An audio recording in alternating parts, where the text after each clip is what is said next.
মিলাদুন নবী শব্দের অর্থ হলো নবীর জন্ম, আর মিলাদুন নবীর অনুষ্ঠান মানে হলো নবীর জন্মদিনের যে অনুষ্ঠান করা হয় সেই অনুষ্ঠানের নাম মিলাদুন নবীর অনুষ্ঠান। এবার আসি নবীর জন্মবার কবে। মিলাদ মানে জন্ম, নবী তো আমাদের নবী, মিলাদুন নবী নবীর জন্ম, কিন্তু নবীর জন্মটা কি বারে হয়েছে, নবীর জন্মবার কবে? নবীর জন্মবার সম্পর্কে আলোচনা করতে গিয়ে মুসনাদে আহমদের ৪র্থ নম্বর খণ্ডে ১৭২ নম্বর পৃষ্ঠার মধ্যে হযরত আব্দুল্লাহ ইবনে আব্বাস রাদিয়াল্লাহু তাআলা আনহু থেকে একটা হাদিস আসছে।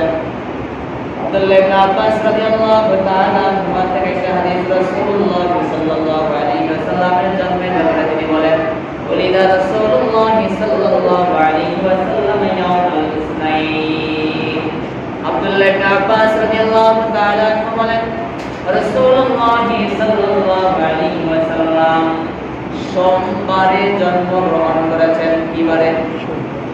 সোমবারে। ইয়াউমুল ইসনাইন, সোমবারে নবী আলাইহিস সালাতু ওয়াস সালামের জন্ম হয়েছে। তাহলে নবীর জন্ম কি বারে এটাও আমরা পাইলাম, কিন্তু নবী আলাইহিস সালাতু ওয়াস সালাম কত তারিখে জন্মগ্রহণ করেছেন এটা আমাদের জানা দরকার আছে না নাই? নবী আলাইহিস সালাতু ওয়াস সালামের জন্ম কত তারিখে? এ ব্যাপারে বিদায়া ওয়া নিহায়া নামক একটা কিতাব আছে, যে কিতাবের মুসান্নিফ হলেন আল্লামা ইবনে কাসির রাহমাতুল্লাহ আলাইহি, যিনি তাফসীরে ইবনে কাসির লিখেছেন। তার লিখিত আরেকটা কিতাবের নাম হলো বিদায়া ওয়া নিহায়া।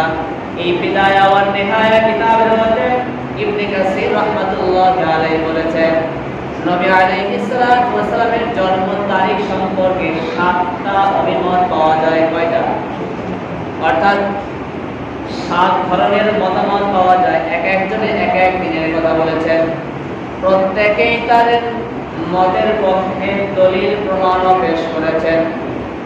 এই 7টা অভিমতের মধ্যে থেকে আল্লামা ইবনে কাসির রাহমাতুল্লাহ আলাইহি বলেন, আমি দলিলের আলোকে 4টা মতামতকে খণ্ডন করে বাতিল করেছি। বাকি 7টা থেকে 4টা বাদ গেলে 3টা থাকে। এই 3টা তারিখ নিয়ে তিনি তার কিতাব বিদায়া ওয়া নিহায়ার মধ্যে পর্যালোচনা করেছেন। কি করেছেন? পর্যালোচনা করে শেষ পর্যন্ত একটা টিকেছে, বাকি 2টা বাদ হয়ে গেছে। এই 7টা তারিখের ভিতরে কেউ কেউ বলেছেন রবিউল আউয়াল মাসের 2 তারিখ নবীজির জন্ম, কেউ বলেছেন রবিউল আউয়াল মাসের 8 তারিখ নবীজির জন্ম, কেউ বলেছেন রবিউল আউয়াল মাসের 10 তারিখে নবীজির জন্ম, কেউ কেউ বলেছেন রবিউল আউয়াল মাসের 12 তারিখে নবীজির জন্ম, কেউ কেউ বলেছেন রবিউল আউয়াল মাসের 17 তারিখে নবীজির জন্ম, কেউ কেউ বলেছেন রবিউল আউয়াল মাসের 8 দিন বাকি থাকতে নবীজির জন্ম, আবার কেউ কেউ বলেছেন 12ই রমজান নবীজি সাল্লাল্লাহু আলাইহি ওয়াসাল্লামের জন্ম। কয়টা মতামত জানলাম? 7টা। এই 7টার ভিতর থেকে 4টা বাদ দিয়ে 3টা মতামত আলোচনা করেছেন ইবনে কাসির রাহমাতুল্লাহ আলাইহি। সেই 3টার নাম কোনটা কোনটা? 2 তারিখ, 8 তারিখ, 12 তারিখ। 2 তারিখ, 8 তারিখ, 12 তারিখ। 2 তারিখের বর্ণনাটা এরকম, ওলিদা রাসূলুল্লাহ সাল্লাল্লাহু আলাইহি ওয়াসাল্লাম ইয়াউমাল ইসনাইনি লিলাইলাতান খালাতা মিন সানি মিন শাহরি রবিউল আউয়াল।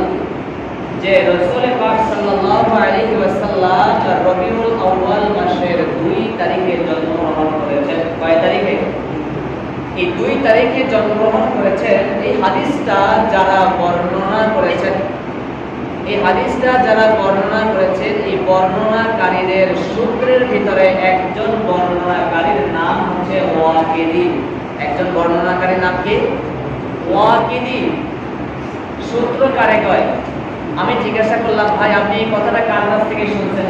বলে পশ্চিম পাড়া আব্দুল্লাহর কাছে। সে কার কাছে শুনছে? বলে দক্ষিণ পাড়ার আব্দুল করিমের কাছে। সে কার কাছে শুনছে? বলে পূর্ব পাড়ার আব্দুর রহমানের কাছে। এই যে একটা কথা পরস্পরায় একজন থেকে আরেকজন, আরেকজন থেকে আরেকজন ধারাবাহিকভাবে শ্রবণ করেছে, এই ধারাবাহিকতার নাম বাংলায় বলে সূত্র, আরবিতে বলে সনদ। আরবিতে কি বলে? সনদ। তো 2 তারিখে নবীজির জন্ম, এই হাদিসটা যারা বর্ণনা করেছেন, একজনের থেকে আরেকজন, আরেকজনের থেকে আরেকজন শুনে আমরা যে হাদিসটা একটু আগে আমি পড়লাম, এই হাদিসটা যারা বলেছে, এই হাদিস বর্ণনাকারীদের ভিতরে একজনের নাম হলো ওয়াকিদি। একজনের নাম কি? ওয়াকিদি। এই ওয়াকিদি ব্যক্তি সম্পর্কে আল্লামা ইবনে হাজার আসকালানী রাহমাতুল্লাহি আলাইহি বলেন যে এই ব্যক্তিটা প্রচুর ইলম থাকা সত্ত্বেও, প্রচুর পরিমাণে ইলম থাকা সত্ত্বেও এই ব্যক্তির বর্ণনা গ্রহণ করা যাবে না। কেন গ্রহণ করা যাবে না? যে এই ব্যক্তি কি ছিলেন? এনার অনেক জ্ঞান ছিল, কিন্তু এনার কথাবার্তা ছিল উল্টাপাল্টা। ইনি এক এক সময় এক এক রকম কথা বলতেন, ওলট পালট করে ফেলতেন, বিধায় এনার কথার ভিতরে, বক্তব্যের ভিতরে, এনার বর্ণনার ভিতরে সন্দেহ আছে, যার কারণে ইনি যে হাদিস বর্ণনা করেছেন, এই হাদিস গ্রহণ করা যাবে না। তাহলে 2 তারিখের হাদিসের বর্ণনাকারীদের ভিতরে দুর্বলতা থাকার কারণে এই তারিখটাও বাতিল। এই তারিখটাও কি বাতিল।